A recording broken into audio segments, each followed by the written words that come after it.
Hi everyone, it's Abby Linville. I am an instructional coach here in Turner, and I want to take a little time today to talk to you about why we must all become digital citizens.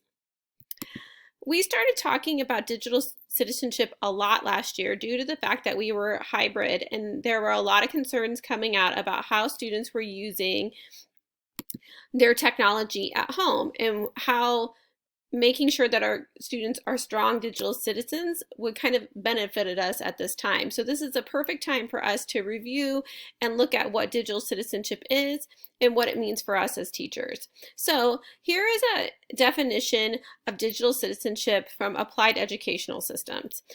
Basically, what they're saying is that we need to be teaching our students how to use technology in a responsible, successful way.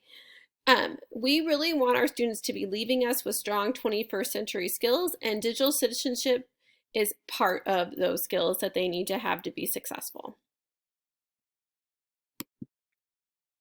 So let's look at why should we be teaching digital citizenship to our students in our classroom? Well, we want to give them the knowledge and skills and resources that can empower them to use the internet safely and responsibly. We want to allow them to engage with others online respectfully and with good purpose. And we want to give them the knowledge and skills to quickly find information that is reliable and that they can use to inform decisions that they're making. And all of these skills work together to promote lifelong learning that will take them far outside of our classroom and to be successful in life as they are in the workforce and in college. And most importantly, we want them to know how to protect themselves when they are online.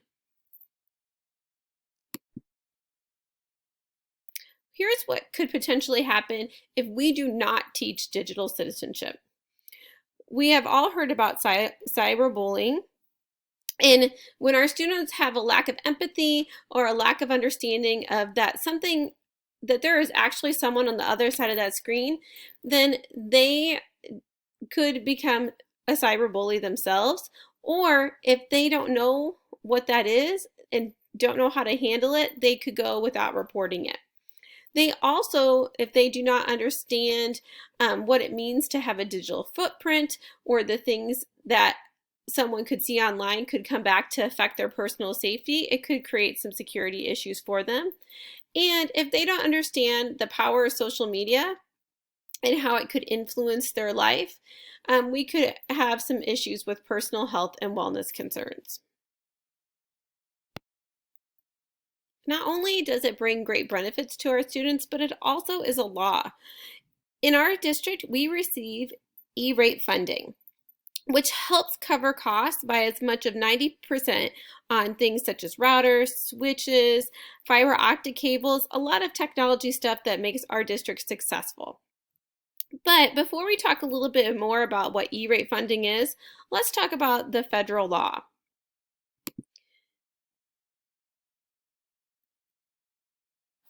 There is an act called the Child Internet Protection Act, and it's an act that's created that requires districts to put measures in place and policies in place to protect our students from harmful materials online. Things such as pornography, pedophiles, and other harmful things that we don't want our students to have to interact with when they are online at school. So these policies must include monitoring our students' activities and educating students of appropriate online behavior.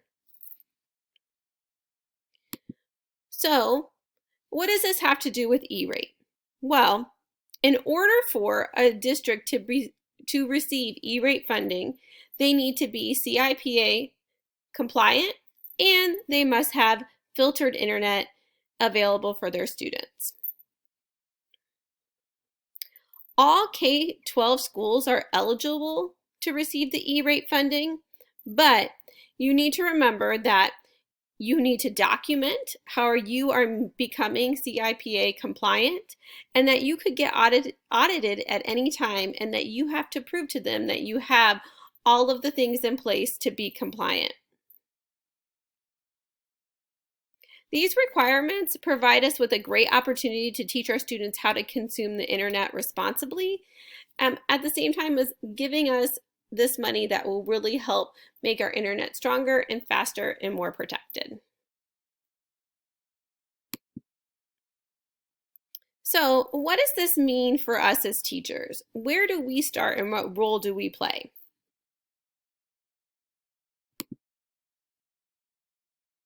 Well, we already have some board policies in place. We have policies that um, involve making sure that we have filters in place on all of our devices so that students can't access any information that is not safe for them to view. We also have firewalls in place that protect all the personal information that students have. We all provide basic internet safety lessons at the beginning of the school year, and we talk to our students about device safety and making sure that they have a lock on their passcode or a passcode on their iPad so that other people can't get on there. But there's still more that we could do. So when we're thinking about digital citizenship and what we need to teach surrounding it, there are some key concepts that they recommend for us to make sure that we are hitting. The first is empathy. It's crucial for our students to understand that there are people on the other side of that screen. It's not just a random picture on there. There are actually people there that have feelings that could be affected by something that you put online.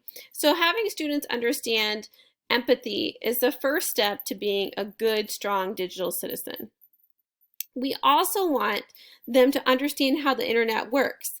Again, they need to know that it's not just a click of a button that sends your email, that there are so many processes behind it that make that click work. And understanding how the internet works will then help them understand user data. They need to understand that that little click leads to a digital footprint for them, that there are cookies on websites that track what you're doing on the website and what you're viewing. Anytime that they're online, they are being watched and someone could go back and find out what they are doing. So they need to understand that what they do on the internet is something that is there and that other people can see and even find later on. We also want them to practice digital literacy. We want them to know how to find accurate things. We need to know that they need to know how to check a source to make sure it's a reliable one. They also need to understand what clickbait is. So if you think about how we had some of that text security training with adults last year, kids need to know that information too. So remember, a clickbait is something that pops up and it's something that would probably spark your interest based off of things that they had seen throughout your digital footprint. But oftentimes, scammers and hackers will put out clickbaits, and once you click on them, you could be potentially putting a virus on your computer. So students need to know that those are not things that they want to do. They also need to know what fake news is, and that sometimes that there are articles online that are being pushed because they want someone to believe in something they have, and they need to know that if it's not coming from a reputable source, it probably isn't true.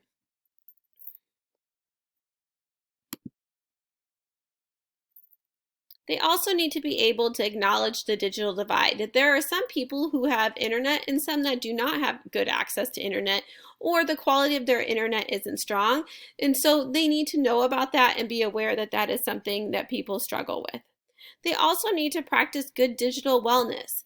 A lot of our students spend a lot of time online. They need to know when it's time to set their device down and go outside and play for a little bit, and that it's good to take a break, get a drink of water, and just be away from screens at some point. The next thing they need to know is to understand that they need to secure their digital device. They need to have a passcode on it so that they're the only one that can access it. They need to understand the importance of using the VPN, especially when using their school device, because that protects their data as it travels through the internet. And they need to understand the importance of having an antivirus software that will help fight any virus attacks from getting hacked into their computer.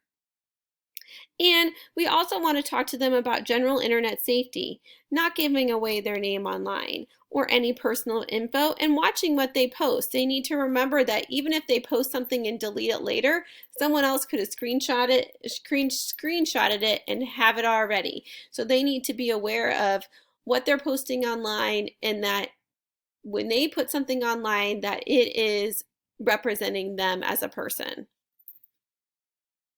So keeping those key concepts in mind, you're probably thinking, okay, where do I start and what type of lessons do I need? Well, I have some resources for you.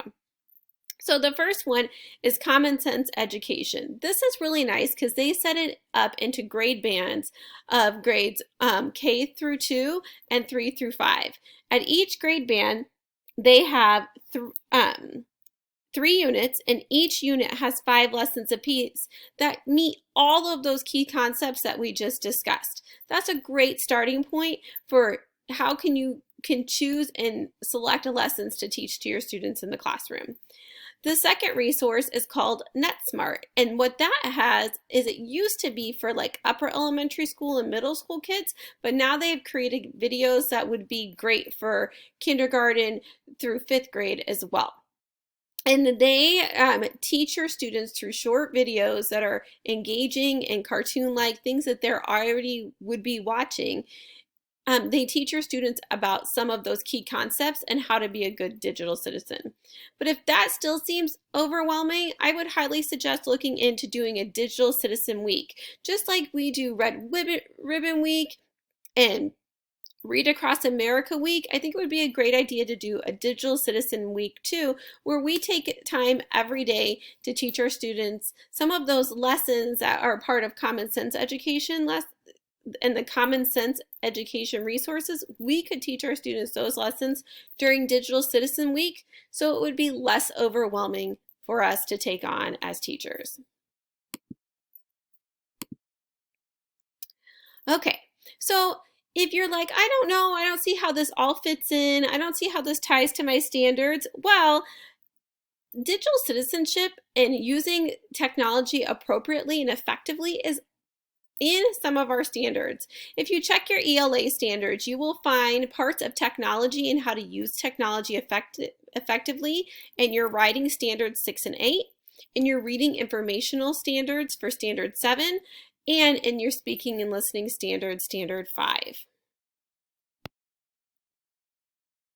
So even if we only do one thing this year, let's help create a positive school culture where everyone is a digital citizen and is supporting digital citizenship by being ready. We need to remind our students to be mindful of what they put online. We need to encourage students to have a healthy digital diet and know when they need to put their device down. We need to hold them accountable and help them remember our policies and to be safe online. We want them to demonstrate good digital citizenship every day at school and at home. And we want to say yes to trying out new digital tools where we can support our students in becoming digitally literate at school. Also, keep in mind that you can suggest new apps. There is an app approval process in our district. Reach out to your instructional coach and they will help you to request approval for new apps, or if even a website is blocked that is school appropriate, ask your coach how to submit this to the app approval committee so that we can make sure that your students are getting access to the best digital tools that we have available to us. Overall, here are our goals for our students. We want them to be able to consume responsibly. The Government Technology Corporation stated that they think the new digital divide will be between the students who know how to consume on the internet responsibly and those that don't. We want our students to be leaders and to know how to use the information they find in a responsible, effective way. We also want our students to know how to protect themselves. And we want them to all have a positive digital footprint where they are reflected positively online. And we want them to know how to create collaboratively online in effective ways that will help them build relationships with those that they are making connections with. I hope that you will join me in helping all of our students become digital citizens. Please reach out to me or any of the other instructional coaches in our district so that we can help support you in helping turn all of our Turner students into successful digital citizens. Here are some references that I use for this presentation.